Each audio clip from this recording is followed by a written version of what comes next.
Okay, now that we took a look at kind of an application of how the Constitution and laws work, you have to be passed. We looked at the War Powers Act and how war is authorized when you have both the Congress and the President. A specific statute that says, right, in order for it to be constitutional, you need to do this and this. And so we're going to look more in depth at the Constitution and other provisions of it for this lecture. So um, we'll do a little bit of history first. So we didn't always have the Constitution, right? We started out with, following the Revolution, we had the Articles of Confederation. And the Articles of Confederation were vastly different than the Constitution. So um, there was one national legislature, the Continental Congress, and there was only one house. So there wasn't a House and Senate. There was just one house, right? A unicameral like Nebraska. States could send up to 7 delegates, but each state only had one vote. So even if you had 7 people there, collectively the state could only have one vote. Um, there were very few powers that this national legislature had, and not very much money to work with. And it was just kind of a mess. So you couldn't force Maryland to accept Virginia's currency. Likewise, Virginia's each state had its own currency, right? So Virginia's coin or Virginia's currency, Massachusetts didn't have to accept that, um, and that caused a lot of problems, as you can imagine, in trying to create commerce through the different states at the time. Okay, um, there was no president, no Supreme Court under the Articles of Confederation, um, and in general, it was a weakened, extremely weak central government. Okay, so the states were really where most of the power was um, in the country. Excuse me. So, as a result of this lack of central authority, there was a post-revolution depression in the economic um, status of the country. So, uh, many small farmers hadn't were not able to pay their debts because prices had gone down, and so there was all these foreclosures. State legislatures were more sympathetic to debtors, and so there was talks about outlawing debt and mortgages and just doing away with any kind of debt, which then creditors, banks, and whatnot would be upset. It would be great if nobody had to pay back their student loans or their mortgage, right? Well, the downside of that is our economy would grind to a screeching halt because if you lend somebody money, you need to have a system of laws and reasonable assurance that you're going to get paid back on the back end. If you don't have that free flow of credit and money and risk and whatnot in the economy, which is what we saw partly with the Great Recession, people got so scared of lending just stopped, which then caused nobody to invest in jobs, invest in expansion of factories. If people aren't borrowing money and expanding and taking on risk and those kind of things, the economy shrinks, right, which is bad for everybody. And so as state legislatures started to say, well, why don't we just abolish this debt for all of our people? That's great for them, right? The money and lending interests said, well, geez, we're not going to lend any money, which means people didn't get farms. There wasn't real estate being purchased. Trade was impacted, right? So, for instance, Rhode Island adopted a policy favoring debtors over creditors, um, and passed forced acts that forced creditors to accept worthless things in return. Well, again, that's the quickest way. If you don't have the rule of law and you don't have people forced to abide by their lending promises, right? The economy shrinks because the economy kind of thrives on risk, investment, and taking on debt and those kind of things. So in Rhode Island, for instance, they wrote the laws that just say, well, if you wanted to get out of your debt, you basically could. So enter Shays Rebellion. So Captain Daniel Shays is a veteran of the Revolutionary War, and he led a rebellion against their creditors, saying, you can't take our land, basically. Okay, so they attacked courthouses, they attacked judges, they tried to take over the legal system. Basically say you can't have your land back even though we didn't pay the debt that we promised. Okay, and so all of this stuff started to happen, right? And you started to get concerned that all of these disgruntled folks are going to rise up and attempt to overthrow the country, and there's going to be constant turmoil, and we're not going to have the rule of law. There's not going to be the kind of fertile governance that we're going to need, both economically and politically and socially. So clearly, then, as a result of that, the Articles of Confederation were seen as too weak to really allow the new nation to be stable enough to grow. So the question was, do we try to amend the Articles of Confederation? Do we scrap them? What do we do? And the initial convention of delegates was called to revise the Articles of Confederation. So it wasn't going to be doing away with them. We were going to try to come up with amendments. The only problem with that is, under the Articles, amendment wasn't really feasible because unanimous consent was required to amend the Articles. So if Rhode Island disagreed, for instance, with whatever amendment it was, you basically had a veto power in each one of the states to veto things, and that was never going to work. So 12 states sent representatives to this constitutional convention. Rhode Island refused to participate. The 55 delegates, instead of trying to revise the articles, they just scrapped it and started to think about how to write a new constitution. So there was different views there at the Constitutional Convention, but by and large there were a couple kind of guiding philosophies or principles. And primarily the group agreed that human nature was basically selfish, right? It would seek power, it would seek to consolidate power, and it was basically self-interested. And so humans by their own devices are not basically good, is what the founders were kind of basing it. So if we're all bad, and this is based in a lot of philosophy, Thomas Hobbes, you see John Locke, you see a lot of famous philosophers who had the opinion that government was really to restrain the battle that would otherwise take place if you left men to their own devices, right? And men and women, we're using men in kind of the founding fathers way to apply to all of human nature. They agreed that a lot of political conflict was based on factions, and they also saw, the Republican form of government where a representative represents several districts and several people rather than direct democracy, right? So they were unified on that, and so part of what they were trying to do was, if we were going to strengthen this central government, remember the articles had created a weak central government, we're going to concentrate all this power in the central government to provide for some of these other things in terms of regulating commerce, then we need to have ways of checking people's own self-interest, because if one part of the government can completely take over the other part, given human nature as they saw it, that is absolutely going to take place, right? We don't want one faction to override the whole government and be able to make it very difficult for that to take place. And so part of their goal and their focus was making sure that there were proper checks in place so that didn't happen. So again, we get back to John Locke, right?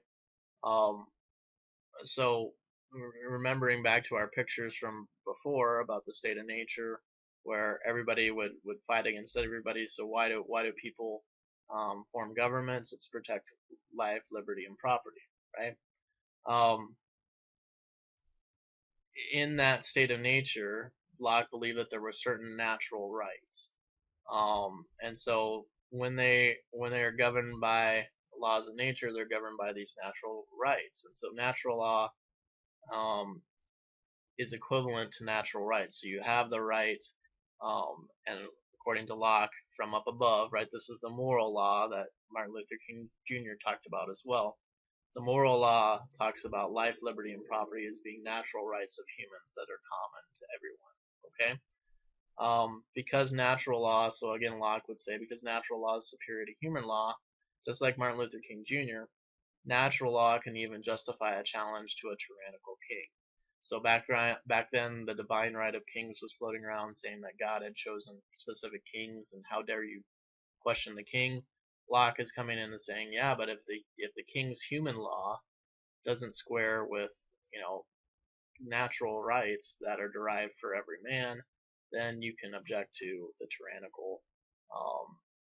Basically, you know, it doesn't match up. If the natural law and the human law aren't matching, and the human law is more restrictive or something like that, or violates natural law, then you have a duty or right to rise up and question the government. And so Locke then stated that, you know, government should be by the consent of the governed. They should agree about who their rulers should be. It should be a limited government, life, liberty, and property. That's the main things that we're protecting. And so the sole purpose of government was to protect natural rights. Okay. Um, Again, Locke would say, you know, in the certain circumstances, you have the right to revolt. If again the natural law and the human law were not matching up. All right. And you see this in several parts of the Constitution. Now, James Madison is one of the founding fathers, and he doesn't get as much um, play as maybe George Washington, Thomas Jefferson, Adams. Madison is right there, and Madison is is called the father of the Constitution, and he wrote a majority of the Constitution. And his notes at the Constitutional Convention are incredibly important for documenting what they were thinking about at the time they passed the different forms of the Constitution. Okay, so Madison thought that the distribution of wealth is the source of most political conflict. Okay, um, and therefore factions arise when you have distribution of wealth that's terribly unequal. All right, you have those that don't have wealth, and then you have the minority, those the few that have wealth, and that creates the factions between people. Either the majority or minority faction will be tyrannical. So either the rich people will take over if their power isn't checked, or the majority of, you know, the other 99% will take over and write rules to try and overthrow the rich if they are unchecked. So property in this situation, the rule of law, stability and property, and, you know, matching with expectations so that people can reasonably plan on what the law is, so as to have, you know, expectations about contracts and things that they're entering in. Um, we need to protect property because if the rules are the same for both the minority and the rich and the majority, then hopefully we can get some movement between those two groups, right? If you're poor, you can rise up to be rich. If you are talented and you work hard and get some breaks and all those kind of things, and vice versa. If you make a series of mistakes and do poorly, you can fall out. We want a dynamic system. So the secret of good government, according to Madison, is to balance these two factions, protect property, and prevent tyranny from being able to overthrow and write one set of rules and other sets of rules, right? You know, some people argue right now that the rich 1% have too much power and the growing income gap and wealth gap is a problem. So those people would say we need to write some kind of laws or something that brings the minority 1% back into balance with the rest of us that don't have all that. And so they were struggling with that same question from the very beginning of the country. And Madison, in his foresight, saw that as the primary problem in political conflict. So Madison was realistic, and so again, the Federalist Papers were basically kind of um, persuasive articles written by James Madison, um, Alexander Hamilton, and some of their Federalist people. And the Federalists referred to those who were in favor of a strong central government, right? So they liked the Constitution. They wanted to give the central government power, albeit checked power, but they wanted to see a strong central government. The Anti-Federalists liked it the way they had it with the states, and were concerned that the strong central government would take the people's rights away. So when Madison and Hamilton are trying to convince people to adopt the Constitution, they write these Federalist Papers convincing them that, hey, we really do need this strong central government for these reasons. And they wrote several of them. We'll look at a few of them here. So in Federalist number 10, Madison states you can't eliminate the causes of faction without eliminating freedoms. So factions are going to exist. If you eliminate the freedom to make wealth, right, then you might eliminate factions, but you've harmed freedom, and you don't want to harm freedom in the name of controlling factions. Madison was realistic. We're always going to have some sort of factions. So factions or special interests, political parties, concerned Madison because if the faction grew large enough, it can control the whole nation, right? And then we would have tyranny, in line with what Madison saw as human nature being essentially self-interested, corrupt, those kind of things. So if we can't eliminate factions, other than eliminating freedoms, which is worse, or enforcing conformity, we need to figure out how to control and balance factions, right? We need to mitigate their effects or reduce their effects. And so there were several means that Madison identified to accomplish that. So in terms of institutional solutions, if you had a representative form of government, that would control factions better than direct democracy, because elective representatives are unlikely to be tempted by temporary passions. Now, again, ask yourself whether you agree with James Madison on that. But they have to balance a lot of other demands, whereas the individual voting, in a referendum. So California has a lot of referendum stuff. If they want to raise taxes, they have to do a statewide referendum asking every voter, do you want to raise taxes? And shockingly, it's very difficult at times to get any kind of tax raise in California, despite how no matter how bad the budget looks or the state financial situation, the good people of California think to themselves, I don't really want to vote for a tax increase, and so they don't, right? Well, that's one of the problems of direct democracy. They're not really thinking about the bigger picture. In a representative government, their representative, although it would be, responsible to his constituents, his or her constituents, can still vote in favor of the tax if the budget was really out of whack, right? So another institution besides the representative form of government, you have the federal and state. And because the states control certain things and the federal government controls certain things, the state governments control a lot of our lives, right? A lot of what you and I interact on a daily basis are either city, municipal, or state governments. And so because we have that separation of power between the states and the feds, that's also a way to help block someone from completely controlling everything. If they control both all of the states and all of the federal government, that's just not likely to happen, right?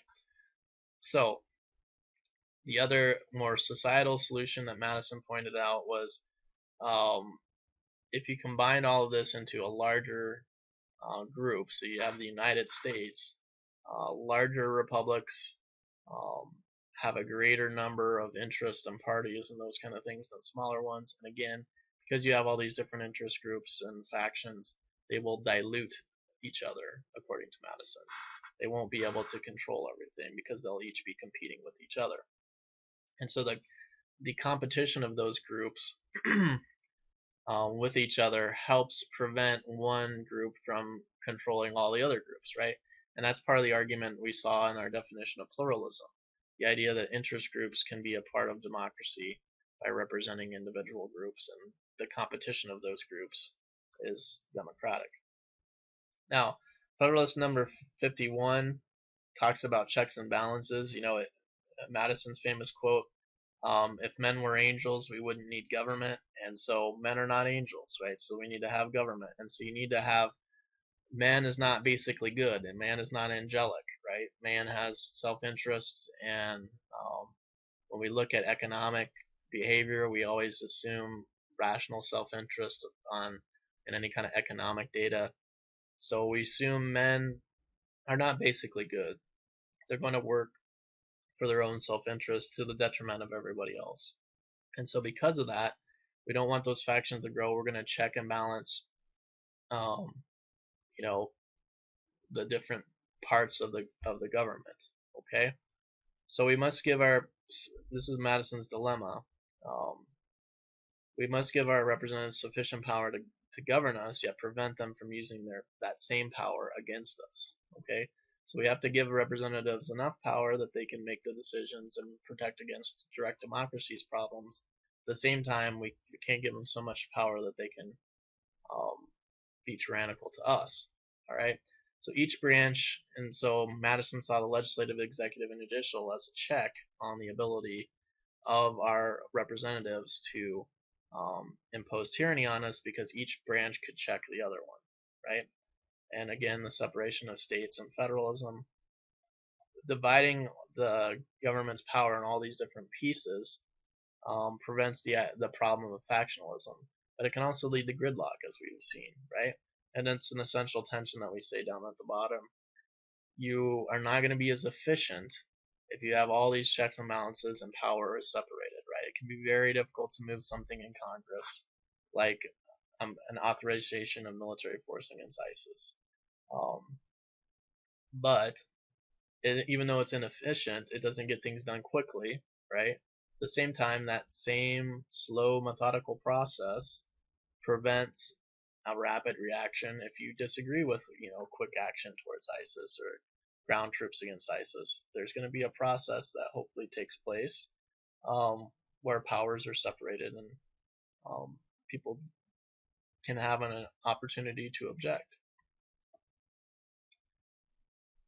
So, the agenda at the Constitutional Convention. Again, we were going through this economic depression, and we wanted a strong central government to help enforce the rule of law, provide stability, get the creditors on board again, thinking that they weren't going to lose their money. And the Federalists saw that as the prime importance. We need to get a strong central government that will help us regulate and uphold the rule of law, so that economic people can count on their promises being enforced, right? Because it seems like a simple thing. Well, if you don't have those promises enforced, well, if that happens, commerce comes to a grounding halt, and we have depressions and recessions and all kinds of bad stuff. Now, the anti-federalists said, this is just a power grab by these folks. The economic weaknesses are being exaggerated, and so they charged the people at the Constitutional Convention of just trying to strengthen their hand. This is part of the minority seeking. They're concerned that they're not going to be able to get their money, so they're just going to write the rules of government to make sure they're still in power, right? So some of them, including the historian Charles Beard, have argued that their primary goal was just to strengthen their own, since most of these guys were elite bankers and other businessmen of the new republic. Their goal was really to strengthen their hand from a legal standpoint under the central government, which was also going to increase in power. So some have argued that that was the primary goal. Others have said, that's not the primary goal. That's looking at it from a narrow point of view. We needed these kind of laws regardless of where you were on the economic spectrum. So the Constitution clearly spelled out the economic powers of Congress. Congress was to be the chief economic policymaker, was given the power to tax and borrow and appropriate funds, power to protect property rights, as we see there, regulate interstate and foreign commerce. They also, the Constitution was also getting at some of these problems with each state having its own currency. So it abolished state monetary systems, put duties on imports from other states, and you couldn't interfere with lawfully contracted debts, right? That's going directly to the Shays Rebellion problem of states over saying, well, your debt's just not good here anymore, go somewhere else, and then that was disallowed under the Constitution. States were required to respect judgments in courts and contracts in other states, and to return runaway slaves to their owners. Obviously, that's overturned in the 13th Amendment once we have the Civil War.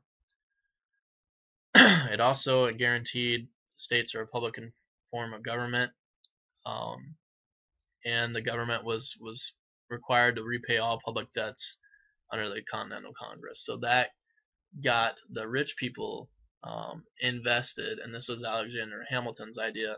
This got the rich people invested in the government, right? Well, if the central government's paying back all of my debt, then I need to be the one making sure the central government has enough and that this government actually functions. And Hamilton largely proved to be right on that. So, um, before the Bill of Rights, right, the Constitution itself says not a ton about personal freedoms, and that's why the Anti-Federalists pushed it and said we don't like the idea of this central government.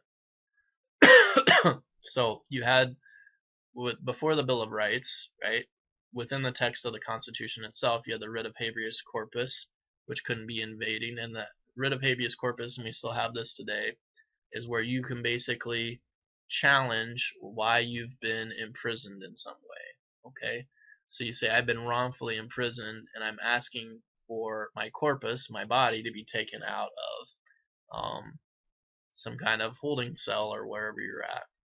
So you can ask for that. Um, Congress in the states were prohibited from passing bills of attainder. You weren't allowed to publish or punish people without trial. Can't punish people for things after the fact that were not illegal. So you couldn't pass a law and say, "All right, well, that thing you did 2 years ago was illegal, so now we're going to arrest you." You can't do that. Religious qualifications couldn't be used to hold office. They narrowly defined treason because that was one of the problems with the French Revolution, right? Everybody was getting charged with treason and losing their heads from the guillotine. And the Constitution narrowly defined that, and they had seen that the French Revolution was after the American Revolution, but they had seen definitions of treason get out of control, and the right to trial by jury. Okay, now these were the personal rights that were in the Constitution, but they was still criticized as not having enough.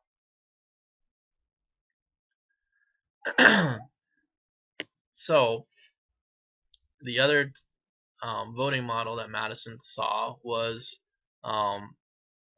voters' electoral influence was going to be limited and mostly indirect, right?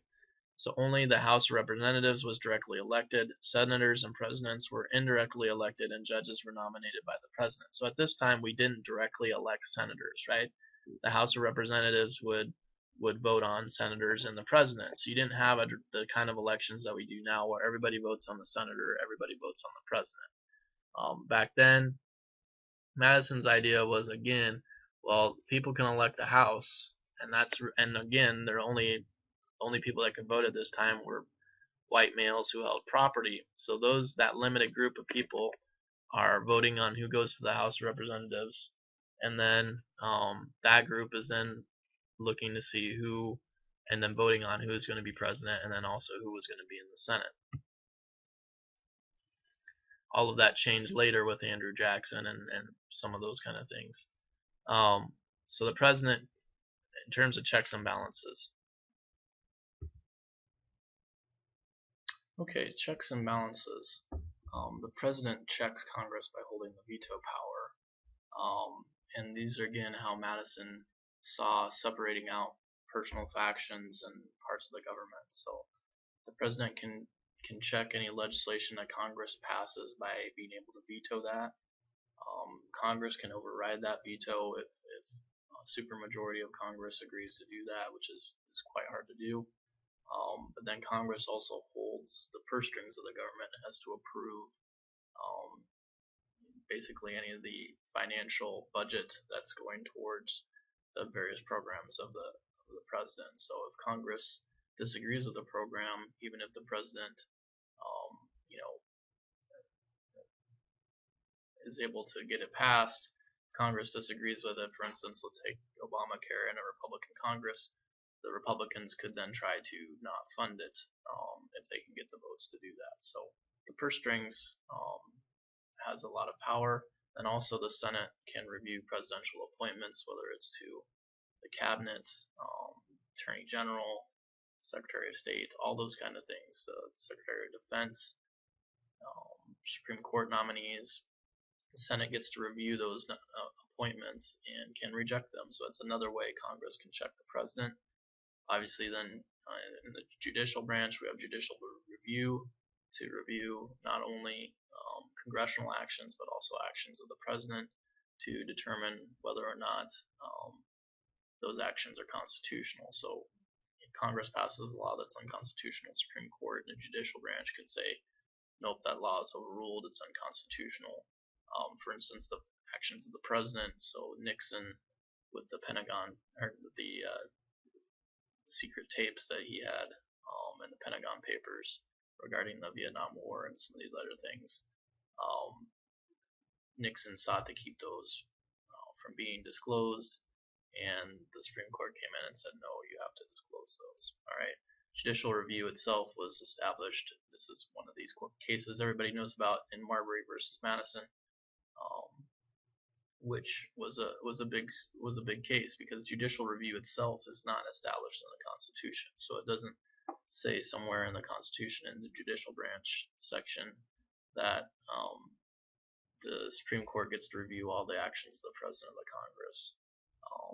That was something established by case law. And we've talked about this before as well. Just the separation of power between the states and the federal government. The states still have broad authority, especially in the early republic. And so the founding fathers saw that as another separation of power.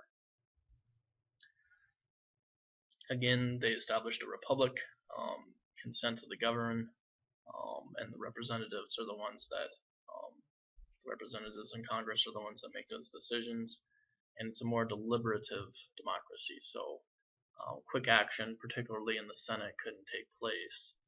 That's where the hot-tempered of the, it's always said that's where the hot tea cools, and so when legislation gets passed in a rapid fashion in the House, the Senate has a lot of mechanisms to slow things down. You've heard of the filibuster and other types of things that slow legislation down. Now, because it's hard to pass laws and there is all this separation of power, think about what that does. It favors the status quo because it's hard to make change. So you have to have a lot of agreement to come up with change, and therefore we see gridlock in a lot of situations where there isn't a lot of agreement on what should be taking place. Okay. So the Madisonian system is encouraging moderation and compromise, again trying to prevent the factions that Madison feared so much. So when the Constitution went to be ratified, the Federalist Papers, we already talked about that. There was a lot of concern, and there was kind of a big battle between the Federalists and the Anti-Federalists over whether that should be passed. So you, on the Federalist side, you had Madison, Hamilton, John Jay writing the Federalist Papers, and not only did they talk a lot about the philosophy behind our Constitution, but they mentioned Locke, Montesquieu, a lot of these political philosophers, and so it was a real window into who they were looking at when they were building the Constitution. So who were the Anti-Federalists? Well, they questioned the writers of the Constitution. They both thought that this was just a power grab by the money-hungry elites.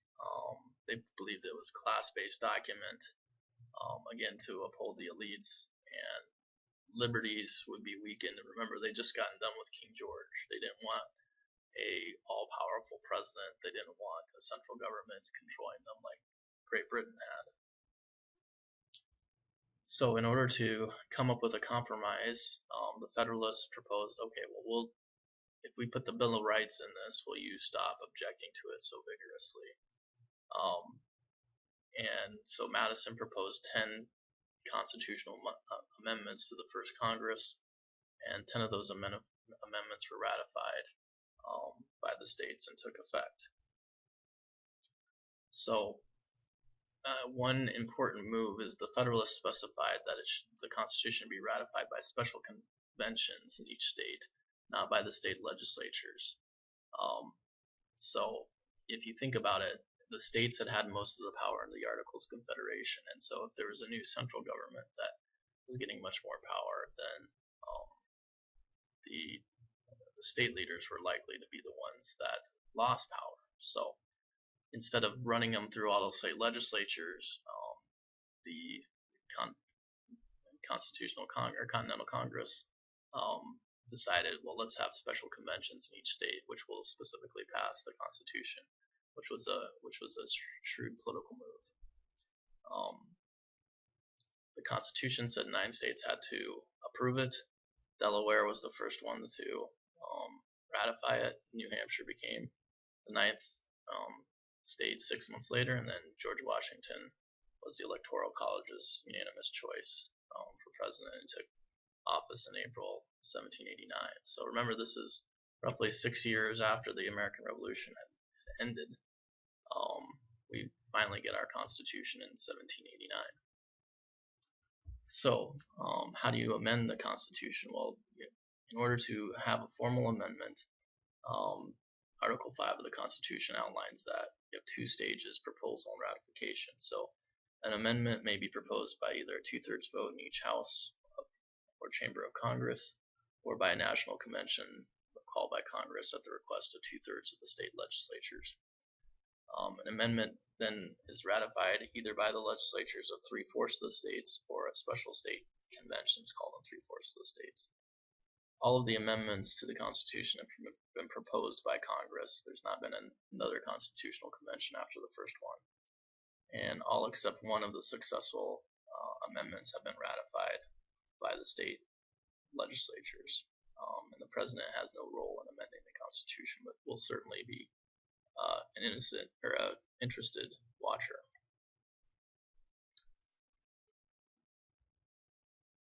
So let's work through some top provisions of the Constitution and see how they work. So one of the biggest provisions of the Constitution is the Commerce Clause, and it's in Article 1, Section 8.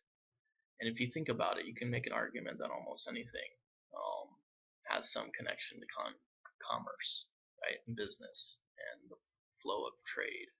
So there's these weird laws that everyone's looked up at one time or another, where mustaches are outlawed, or kissing someone with a mustache is outlawed.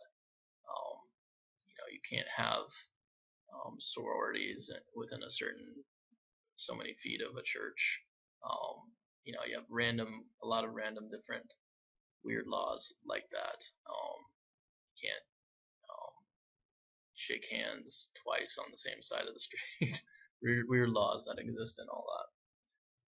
So your challenge is to write in your discussion group a law that you don't think I can come up with a connection to commerce. And remember, I'm pretty good at that, so it's a challenge to you to see if you can come up with a law that you don't believe I can make a connection to commerce. And how extended does this get? So in another court case with the Commerce Clause, the Supreme Court ruled that Congress had violated the Commerce Clause when it passed the law prohibiting gun possession in local school zones. All right. So the Gun-Free School Zones Act said there was a federal offense for any individual knowingly to possess a firearm in a place the individual knows or has reasonable cause to believe is a school zone. So what's wrong with that law? Well, I don't think anybody has a problem with there not being guns in school zones, right? But is that related specifically to commerce? And the Supreme Court said no, it's not related to business. And there was arguments that said, well, kids go to school, they need a safe learning environment because eventually they will come out and be workers or leaders of industry. But the Supreme Court said no, that's too long of a connection directly to commerce. There needs to be a direct connection to commerce if you're going to justify a law in the Commerce Clause. Here's again the arguments. The government claimed that gun violence leads to less commercially healthy neighborhoods and kids and all this kind of things. But the court came back and said, well, you can only constitutionally regulate 3 things: instrumentalities of commerce, channels of commerce, and activities that substantially affect interstate commerce.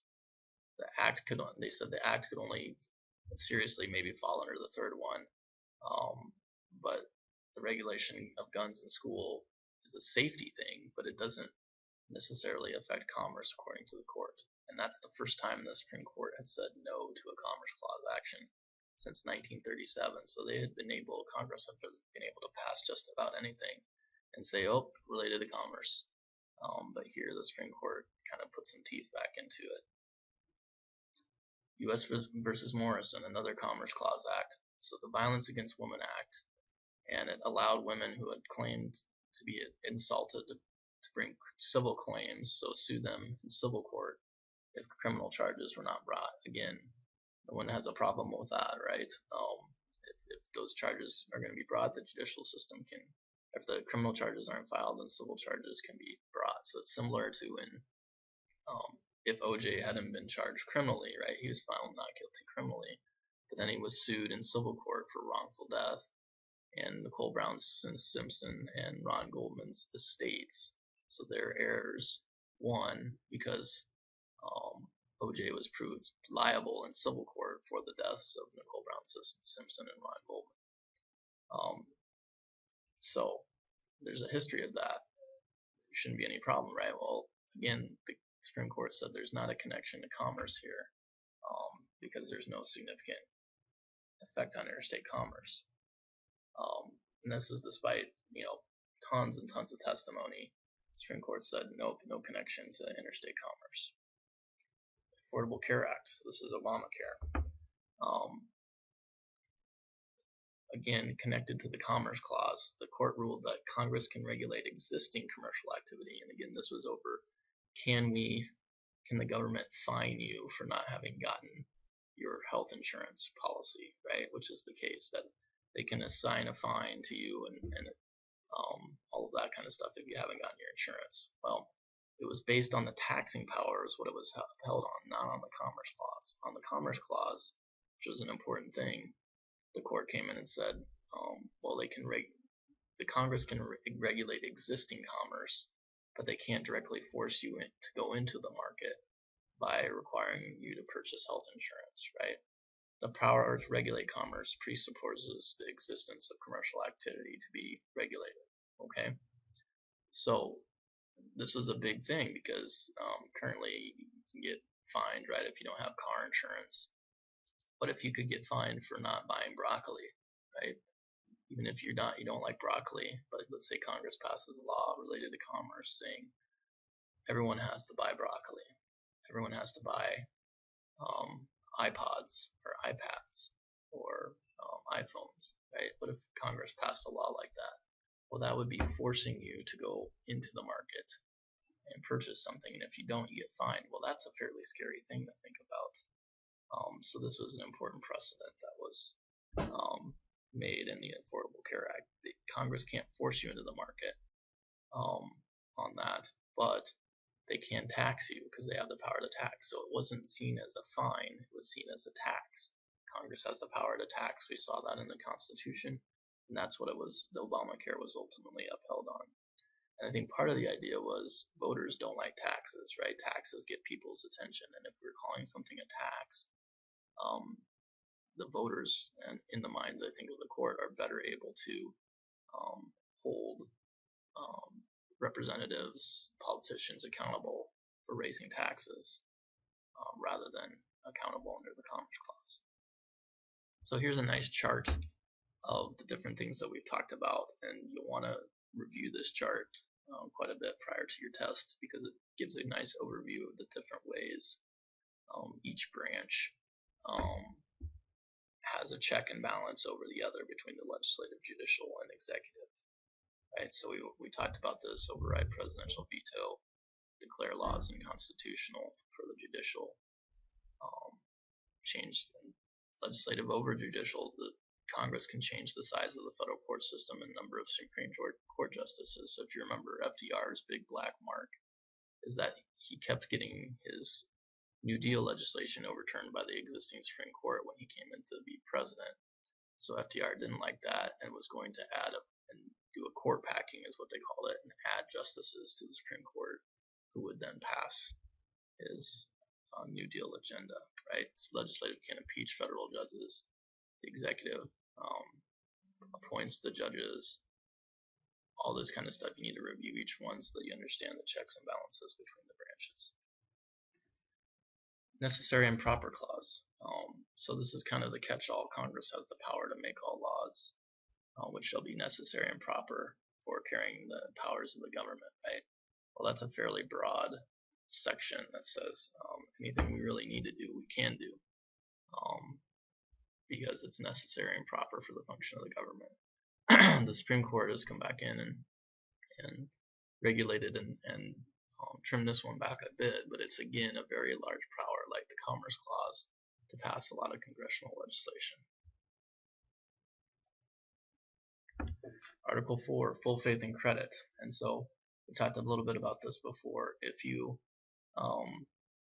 enter a contract, excuse me, or enter validly into some arrangement, or in my example here, a marriage in another state. So if it was good in Iowa, it's supposed to then be good in Nebraska, South Dakota, Wisconsin, and what have you. So the big debate right now is on gay marriage. Nebraska doesn't have gay marriage, Iowa does. So can Nebraska courts hear an Iowa gay divorce, right? Do they have to uphold that under full faith and credit under the Constitution? It's going to be a hot button debate, and we'll see going forward. But that full faith and credit just means other states have to give validity in the same manner as the state that it was entered into. So if it was valid in Iowa, it should be valid in Nebraska. If the contract was valid in South Dakota, it should be valid in Iowa. The Supremacy Clause, which is what I like to call the Constitution A-bomb. Article 6, the Constitution and the laws of the United States shall be the supreme law of the land. So if a state law is in conflict with the federal Constitution or federal law, the federal law trumps the state law every time. No exceptions, right?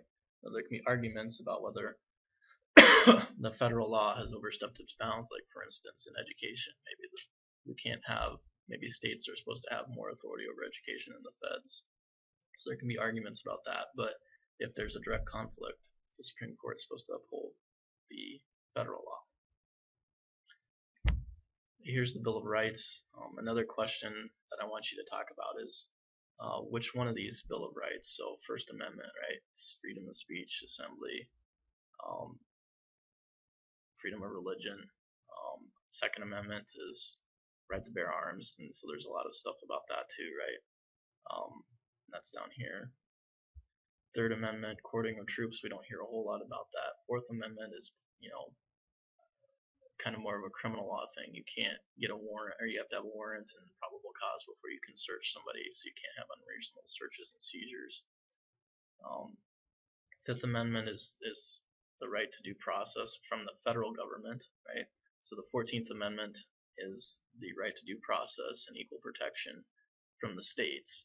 The Fifth Amendment applies to the federal government and due process from the federal government and the right not to incriminate yourself. Sixth Amendment, right to trial by jury, speedy trial, right to counsel, several of the kind of the criminal law things that you think about. And these were things that weren't allowed in Britain, so that you can be tortured to get the right confession and all this kind of stuff. Right to cross-examine witnesses.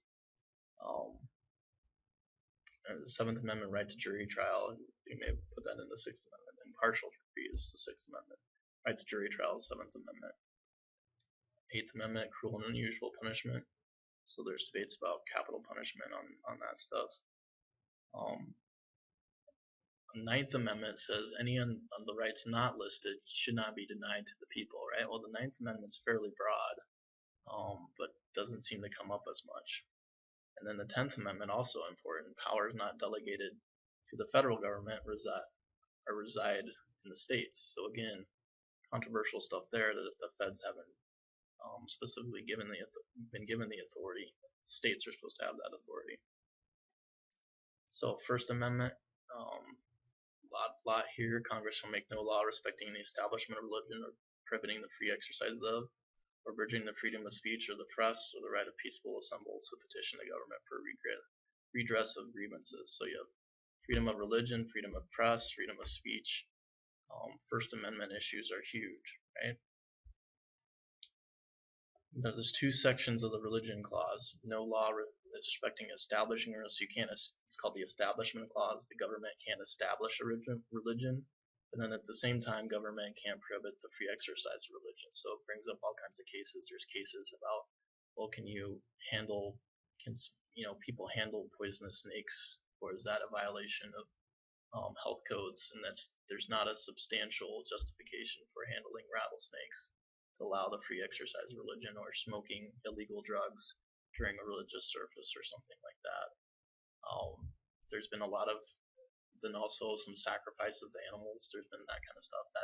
Those have usually been found to be unconstitutional, because the illegal activity that would otherwise be illegal is not seen to be so essential to overthrow the statutes protecting from illegal drugs, poisonous snakes, those kind of things. So free exercise of the religion was not able to overturn those in those cases. But we have a lot of cases like that. And there's just a lot of religious cases that'll be out there.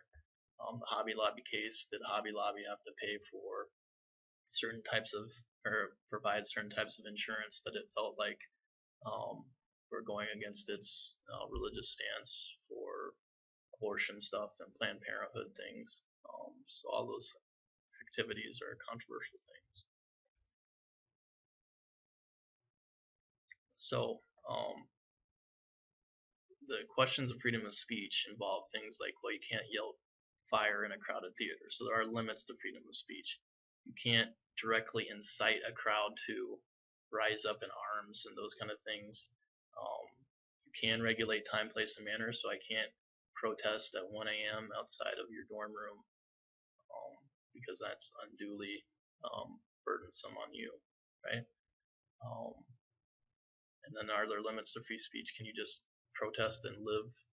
The Occupy Wall Street people had taken up the park, and eventually the mayor of New York said, no, you can't just live in the park for the rest of your lives and protest. So there are limits to free speech. We get to clean out the park once in a while.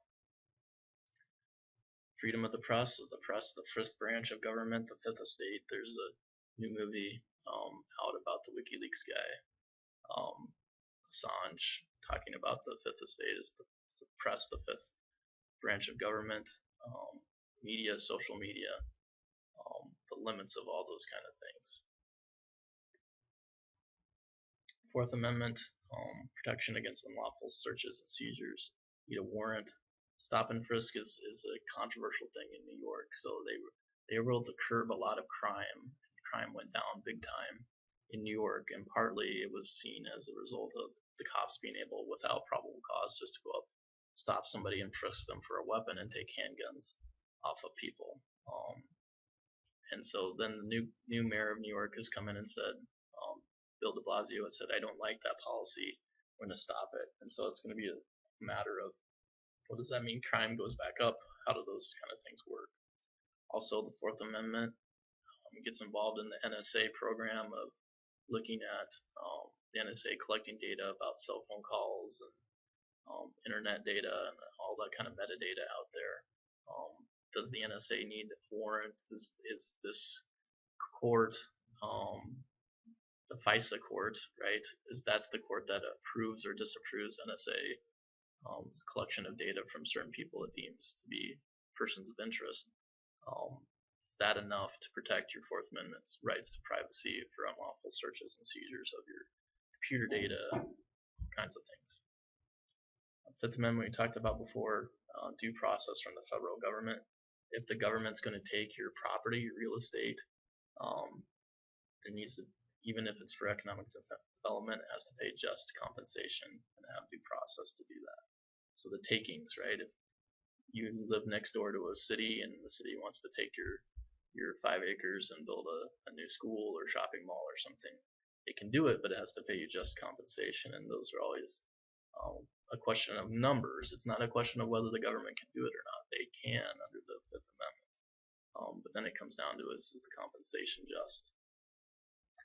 We talked about the right to speedy trial, and the Sixth and Seventh Amendment are really about kind of criminal law trial stuff.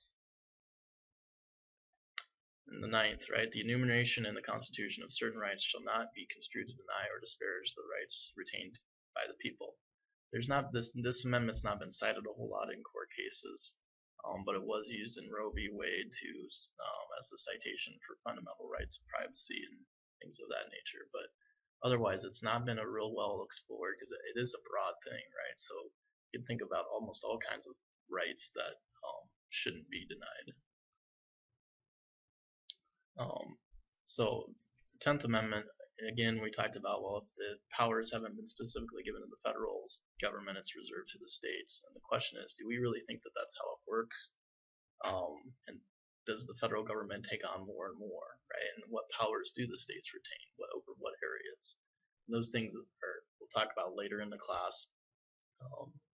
But you need to be tracking with those ideas. The states, again, that's another part of our separation of powers, federalism, state powers, and federal government powers. The 13th, 14th, and 15th Amendment, following the Civil War. 13th, abolished slavery. 14th Amendment was due process and equal protection. Most of the big cases about civil rights and other things today are brought under the 14th Amendment. The 15th Amendment established the right to vote for African Americans, and there's Voting Rights Act, requirements to vote, all those kind of things are also controversial topics.